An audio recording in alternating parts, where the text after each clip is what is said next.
pessoas, por exemplo, sei lá, algumas pessoas que falam de astronomia conseguem isolar o mínimo possível a questão política. Não consegue isolar tudo, né?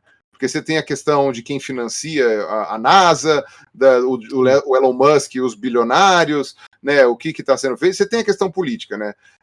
Mas mesmo que você desconte isso, você vê que a quantidade é um pouco mais, sabe? Estou falando de uma supernova, estou falando de um planeta na cara do caralho, estou explicando física. Olha o que o Newton descobriu. Você consegue manter a sua isenção, ou pelo menos não querer entrar em certos aspectos de uma série de coisas, né? Sei lá, vou fazer um experimento aqui.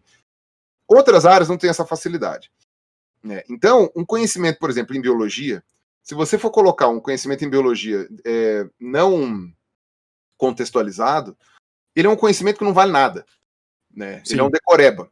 Tá. E o meu começo de embates, né, como biólogo, começou justamente, no caso, no campo religioso. A minha área de estudo é uma briga com partes da sociedade que não aceitam a minha profissão, que acham que a minha profissão é um conto de fadas, que acham que a gente vai no laboratório brincar de casinha, porque o mundo foi criado há 7 dias, teve Adão e Eva, e dinossauro ou não existiu, e é tudo mentira, os fósseis são artesanato, ou foram mortos no dilúvio. E esses paleontólogos estão enganando a gente, mentindo a gente. Então, quer dizer, um grupo da sociedade chamando a gente de mau caráter, basicamente, né, dizendo que nós estamos enganando os outros. E esse grupo, né, sempre foi presente para quem tinha que ensinar a evolução ou trabalhar com essas áreas. Então, a minha área sempre foi politizada nesse sentido. Não era uma questão de direita e esquerda, mas era uma questão religiosa, né? Então, eu não tinha como fugir. Era impossível, não adiantava ficar falando só da célula, o complexo de Golgi e tal, não sei o quê. Inclusive, porque nada, né, já dizia Theodosius Dobzhansky, um dos pais da teoria sintética evolutiva, né, nada na biologia faz sentido se não for à luz de evolução. Se eu for falar sobre o complexo de Golgi, eu tenho que explicar a raiz evolutiva daquilo. Se eu for explicar a queima celular que acontece dentro da mitocôndria, eu tenho que explicar aonde veio a porcaria da mitocôndria e por que ela está dentro de uma célula eucariótica, por que ela tem uma membrana própria, por que ela tem um DNA próprio, entendeu? Eu preciso entrar nesse aspecto. Então, tudo isso envolve evolução. Então, eu acho que a biologia já se fudeu em vários aspectos, porque ela não tem muito para onde fugir, né? A questão ambiental. Vou falar de ecologia. Ecologia é uma ciência bem complicada, inclusive, é uma ciência que trabalha com uma série de fatores bem difíceis. Eu, por exemplo, não saberia ser ecólogo, porque você tem só de cálculo e programação que você tem que manjar é uma coisa assustadora, porque você precisa lidar com todas aquelas 1000 variáveis de relações ecológicas e tal, não sei o que, para colocar. Só que quando começou o movimento ambientalista, né, a palavra ecologia foi erroneamente usada para sinônimo, né, de ambientalista. O cara é um ecologista. Ecologista não existe, né? Você é um ambientalista. Né? Ecologista, né, sei lá, uma pessoa que defende a ecologia, tipo, defende as relações entre seres vivos, né? Então, tipo, sei lá, as bactérias do meu estômago, melhor, as bactérias do meu intestino, né, me fazem ter uma vida, um trato digestivo saudável. Isso é uma relação ecológica. Então, porque eu defendo as bactérias do meu intestino, eu sou um ecologista. Não, então, quer dizer, cooptaram mal essa palavra, mas a ecologia é uma ciência muito complicada que é, de fato, um fundamento para o ambientalismo. Então, se eu for explicar de ecologia, ou se eu for explicar de zoologia, eu não tenho como simplesmente chegar e falar, tipo assim, olha, o mico-leão dourado, né? Não, o mico-leão dourado agora tá melhor, mas, por exemplo, o muriqui, o maior macaco da América do Sul, tem menos de 200 indivíduos vivos. Por quê? Porque os caras desmataram tudo para fazer pasto. Eu não tenho como não entrar nessa questão para falar da minha área.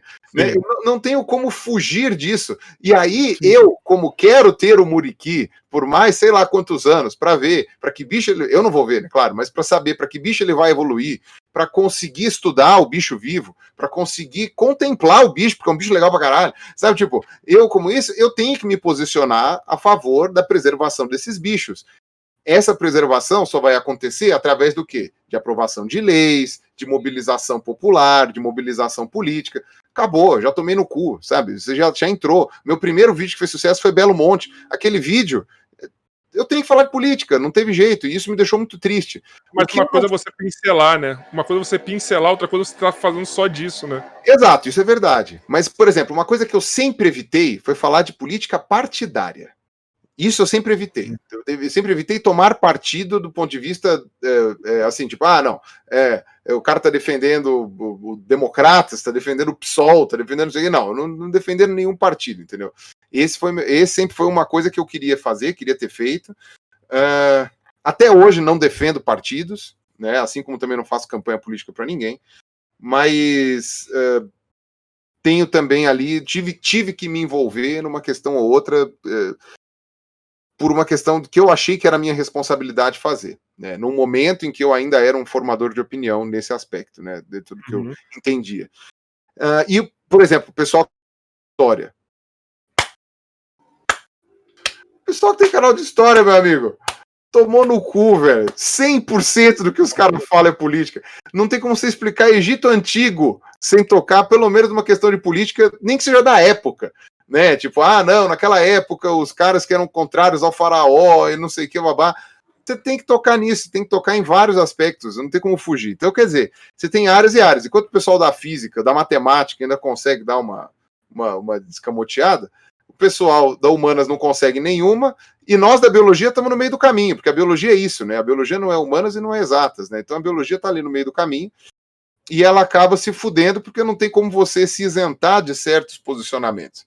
Entendeu? E, na verdade, quem se isenta de certos posicionamentos, e a gente está falando de que a base da biologia já é um posicionamento, né, o fundamento da biologia, que é a teoria evolutiva, já é um posicionamento dentro da nossa sociedade, quando a gente fala uma coisa dessas, a gente está... quem não se posiciona sendo professor de biologia ou sendo um biólogo, está fazendo errado. Tá fazendo errado, não tem como, entendeu? Essa pessoa não está agindo da maneira, ela está ensinando um conhecimento espúrio, sabe? É a diferença entre decoreba e entender. Você só vai entender se você der o contexto, senão é um decoreba. Tá bom, a célula tem carioteca, núcleos, complexo de Golgi, retículo endoplasmático, sabe? São essas coisas, entendeu? Que é o que muita gente tinha no colégio e reclamava, né? Então, eu acho que esse é o diferencial que a gente consegue fazer. Então meio que esse é o ponto, entendeu? E hoje, que a ciência foi politizada num nível mais amplo, em que praticamente tudo, dizer que a Terra é redonda é ser político, dizer que ser político não, é tomar lado, no caso, né? Ser político todo mundo é, mas dizer que, sei lá, a Terra gira em torno do Sol, se posicionar. Tipo, nesse tipo de ambiente, agora não há mais o que ser feito. Né? Você vê que pessoas que tentaram, e eu tentei, né, atingir o máximo de pessoas, e para você conseguir atingir o máximo de pessoas, você precisa ser neutro numa série de aspectos. Você vê que essas pessoas já estão desistindo de ser neutras, porque não tem o que fazer, entendeu? Não tem o que fazer. Sei lá, você vê o que está acontecendo com o Átila agora. O Átila começou a questão da pandemia, e eu lembro porque no começo da pandemia, ele tinha falava, cara, eu vou tentar convencer o máximo de pessoas possível. Né? E para isso vai ter que ser assim. E ainda não tinha sido politizado da maneira como foi, né? Porque quem começou isso daí foi o Trump, né? Quem começou essa coisa de nós contra eles, esse é da China, o caralho a 4. Enfim, e aí quando você coloca nesse ponto, né, o Átila tentou alcançar o máximo de pessoas e ele estava conseguindo. Quando ele atingiu um determinado destaque na sociedade, ele foi politizado, não por vontade própria. As pessoas politizaram ele. Falou isso aqui. E aí, quando as pessoas politizaram o Átila, ele começou a sofrer pancada, na verdade, de vários grupos, né? E aí, agora, se você for acompanhar o Twitter do Átila, e agora as lives mesmo que ele tá pondo no YouTube, ele tá se posicionando, porque não há mais o que ser falado, porque é impossível não fazer mais isso, pelo menos não sendo um professor de biologia, né? Então é uma coisa... ele apanhou dos dois lados, esse que é o pior. Ele apanhou dos dois lados, então se ele não se posiciona, alguém tem que acolher esse cara, mano, porque ele tava apanhando dos dois lados, mano. E eu digo mais. Na verdade, agora a gente pode dizer que tem uns 4, 5, né? Você tem dois lados maiores, mas eles estão divididos em uns 3, 4 ali dentro, que também tem alguns que são mais insuportáveis que outros. Mas quando você começa a ver esse tipo de coisa, né, é impossível agradar todo mundo. Então chega uma hora que você tem que escolher. Você chega e fala assim, qual é o público que eu quero que eu não quero queimar meu filme ou que eu não quero que se desagrade comigo.